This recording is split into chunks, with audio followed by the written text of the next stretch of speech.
Good morning. Happy Friday. Today's August 4th, 2023. Guys, it's been a long time. My name is Peter Gronis. As some of you know, I'm an entrepreneur, licensed realtor, property manager, owner, among other things. And what we usually do every single Friday is bring you guys the Stats and Facts Fridays in under 4 minutes, where we share with you the number of transactions that have taken place in the Halifax Regional Municipality in the last 7 days, residentially and multi-unit family speaking. But today we are having some technical issues. The platform in which I pull all these numbers and all these stats is not working. And the last few weeks, we haven't been able to actually do a Stats and Facts Friday, for those of you that watch every single week, for several reasons. Most of them really good.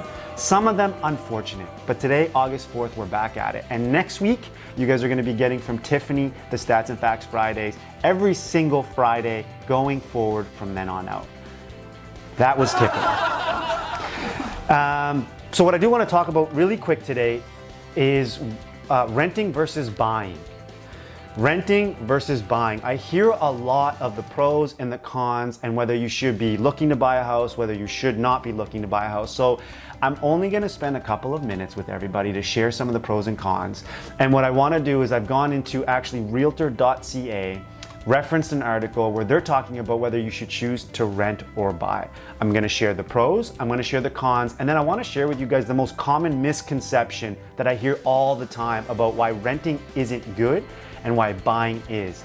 And renting is for some people, and believe it or not, even as a licensed realtor, I'm telling you, buying a home is not for everybody, contrary to what most agents would share with you. So let's go and look at the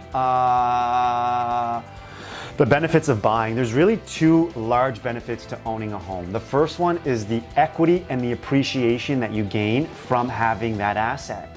So equity is essentially the money that you have put in, the investment, so to speak, that you own on your property.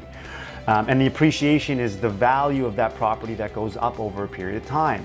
It's common sense. If you own $500,000 home, it's a great place to be, particularly if you don't have a mortgage, because why? That's $500,000 asset that you have that you can sell, liquidate, obtain. It's also continues to get appreciation. So generally speaking, real estate goes up in value. So what is worth X today is likely going to be X plus Z tomorrow. That's by far the most beneficial, advantageous thing to owning.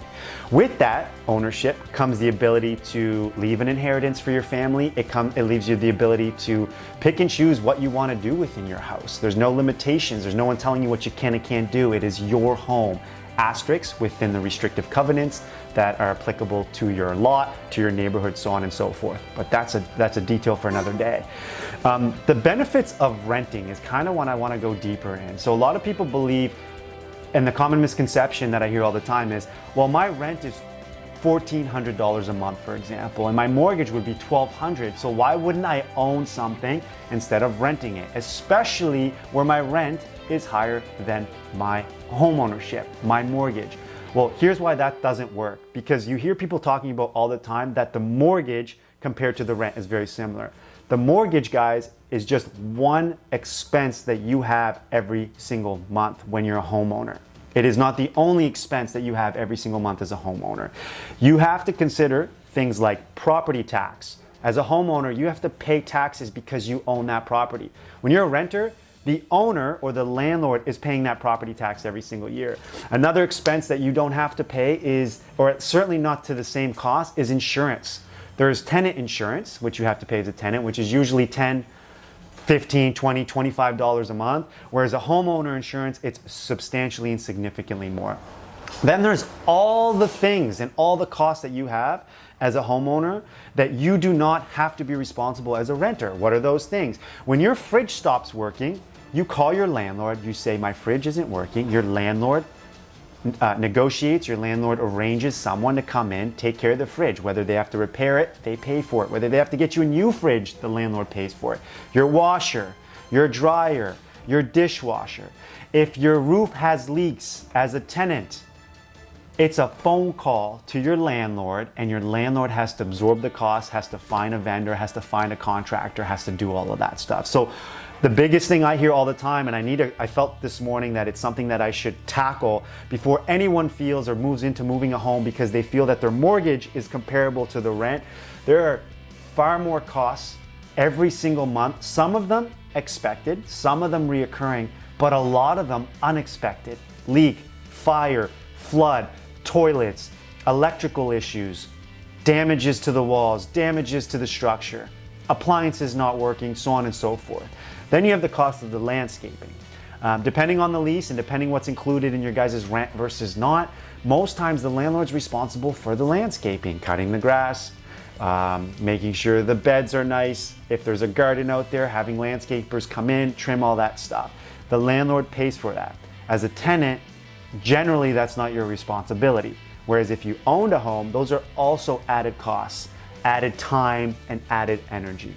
I'll read right from realtor.ca as promised so you guys know what those line items were. And then before we part ways, I'll remind you who I am and why you want to be watching my videos. Being a renter, the upsides: predictable budget. Your landlord does the work. Smaller financial commitment. It can be less risky. It's way more flexible. Being a renter, the downsides: you have less control. Finding a rental can be hard. Buying a home, the benefits of home ownership. Equity and appreciation are a huge advantage. Ownership offers stability. Buying, the considerations, aka the downsides. The cost of home ownership add up. There's closing costs, down payment, mortgage payments, property tax, utilities, maintenance fees, repairs, insurance, etc. If the roof needs replacement or the fridge dies, you pay for that. Things that I mentioned earlier in the video. And it's hard to change your course. Unlike renters, where you can move from one place to another in a relatively short period of time, it might not be so quick when you own the home. You need to sell it. It takes time, plan for it, prep it, etc. And then of course, you have to find buying another home. Guys, my name's Peter Garonis. This video was really about whether you should rent versus buy, some things that people tend to forget or neglect, particularly when they're talking to a lot of real estate agents. Because if we're being honest, an agent gets paid when they sell or buy a home for someone. They don't get paid for any other reason. And so a lot of times they may challenge or push or influence someone to buy a home when it might not actually be the right thing for them. Entrepreneur, licensed realtor, property manager, owner. Friday, August 4th. Going forward next week, you guys will be seeing myself and Tiffany giving the Stats and Facts Fridays on the transactions in the Halifax Regional Municipality of Nova Scotia on a 7-day periodic. If you know anybody that can say more words in less time than I just did right now, I want you to put their name in the comments, tag them, and share this video with them. Guys, signing off. Happy Friday. Love you. One love.